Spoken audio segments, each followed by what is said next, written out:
An inductor is a tightly wound coil of wire. When you run a current through that coil, it produces a magnetic field through the middle of that wire. We'll call that magnetic field B.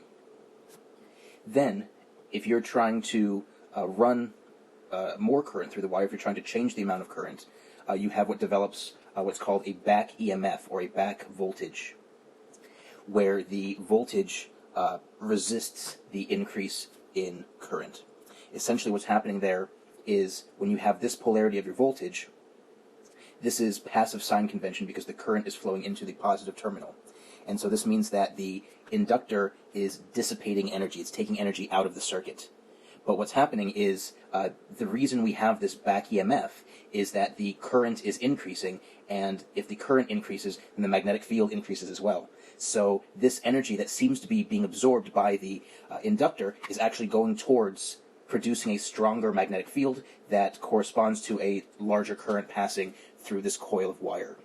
And so the energy that is taken away from the circuit is not dissipated per se, but is stored in the form of that magnetic field. If the current starts to decrease, then the decrease in current will induce a EMF with the opposite polarity.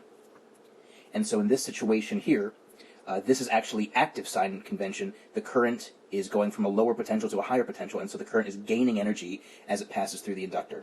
So in this situation, the inductor is adding energy to the circuit if the current is decreasing.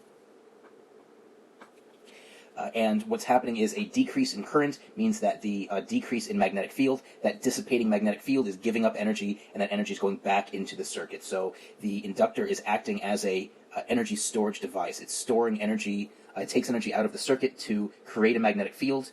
Energy is stored in that magnetic field, and if power is cut from the inductor, that magnetic field dissipates, and through the dissipation of that magnetic field, energy is returned back to the circuit. So the energy is stored, but it's not held permanently, and it doesn't permanently disappear from the circuit the way that the energy dissipated by a capacitor does.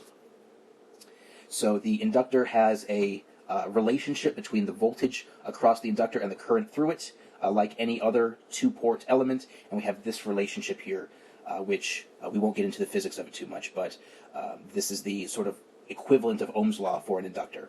And be careful of the polarity that we have here. We're assuming that we have a passive sign convention, so the current flows into the positive terminal. And then we said that if the current is decreasing, the polarity of the voltage is reversed.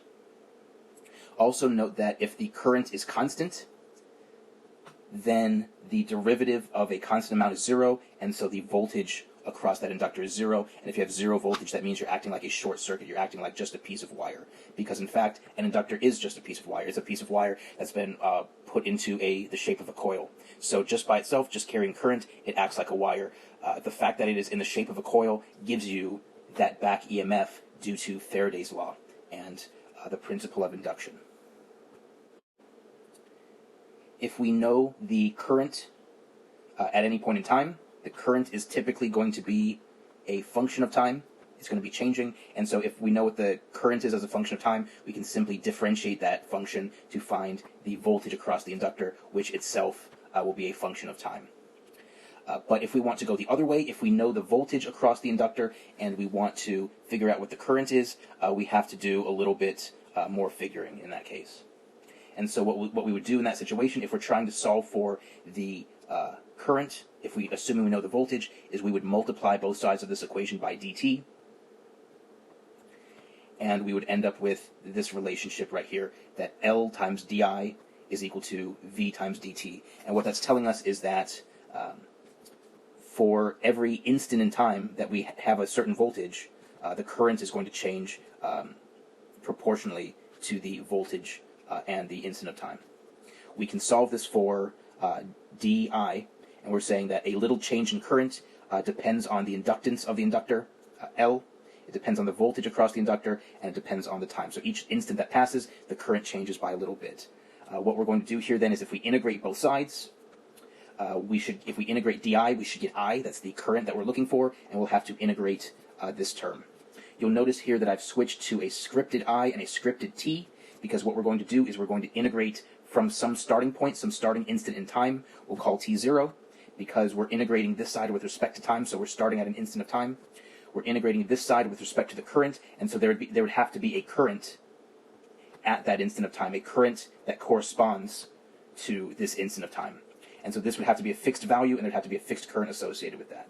But what we're going to do is we're going to perform this integral, but we're going to integrate it to some arbitrary time t. We're going to leave that as a variable in our integration, and that's going to allow us to find the corresponding currents. If this is some arbitrary time, then the corresponding limit of integration on this side is going to be that inductor current as a function of time. When we plug this t into our integral, it's going to tell us what function of time we have here. And so the scripted I and the scripted t are our dummy variables. Those are the limits of integration, or the variables of integration, and then we're going to plug back in for regular I and regular t as the actual function we're interested in, which this is a known unknown, to borrow a phrase, and so that's why we want to use different variables of integration so that we don't confuse the issue. So we took our equation for an inductor, we rewrote in terms of our dummy variables di and dt, and we just talked about how we would change the limits of integration. We're starting at some value of t, and the known current at that value of t, we have to know those two values. We have to know the current at a given instant as our starting point, and then if we know the starting current at a starting point in time, we can measure how much the current changes in each instant that goes by afterwards. So we can start from this known value, and we can build up the little change in each instant of time after that to sum up all of those to find the total current at a point later in time. If I integrate di, I get I from IL of t0 to IL of t. When I evaluate this integral, I would get IL of t minus IL of t0. So again, this is a known number. This is our starting point. This is our current as a function of time. On the other side here, this VL should be a function of time. We're going to integrate it. Since we don't know what VL is, we can't evaluate this integral right now. That's why we're leaving this right there. And we have IL of t minus IL initial. We're going to just add that to both sides. And it cancels out here, and it shows up on the other side. So again, this is our starting point. This is how much the current has changed. So this is what the current is at the very end. So this is how you can find the current through the inductor if you just know the voltage across the inductor. To find this, you do need a starting point. You do need to know the current at some single instant at least. For any circuit element, the power is voltage times the current. So for the specific case of an inductor, the power could be the current times the voltage. We have that equation there. Or it could be the voltage times the current. We just found that equation there. So there's two different ways to express that depending on what we know and what we're trying to find. I put a lot of t's in here to just drive home the point that for an inductor, the power dissipated by that inductor should be a function of time. As time goes on, it's going to absorb or supply more or less power as some function of time. This is our power as a function of time, but remember that the power is the rate of change of energy. The power is how fast energy is being absorbed by or supplied by the inductor. So that power is actually the time rate of change of the energy stored in the inductor. So the more power you have, the faster the inductor is gaining or losing energy. So what we can do there is we can multiply, we can take this relationship here and multiply both sides by dt, and we'll do pretty much the same thing as we saw before. Dt and dt cancel one another out, and we have a relationship here between the energy stored in the inductor and the current in the inductor. And so the idea is that for every change of di, for every little increase in the current through the inductor, you have to put effort in to work against that back EMF. By running through more current, you're augmenting the magnetic field, and so you are increasing the energy stored in that inductor in the form of that magnetic field. And so we can do the same thing we did before. We have a relationship between a little increase in the current through the inductor and a little corresponding increase in the energy stored in the inductor. We can switch these over to our scripted variables to be the variables of integration. In this case, our reference point is going to say that if we have zero current, then there's zero magnetic field and there's zero stored energy in the inductor. So we have zero energy when there's zero current, and then when we integrate up to some current IL, there'll be some energy WL stored inside that inductor.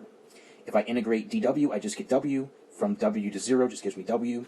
If I integrate I dI, I'm going to get 1/2 I squared times our inductance L. And so I'll have this relationship here between the energy stored in the inductor and the current that passes through the inductor. It depends on how much current you have, and depends on how much inductance you have. This is kind of the compact form. Here we have functions of t to remind you that the current should be changing with time, so the total amount of energy stored by the inductor is also going to be changing with time.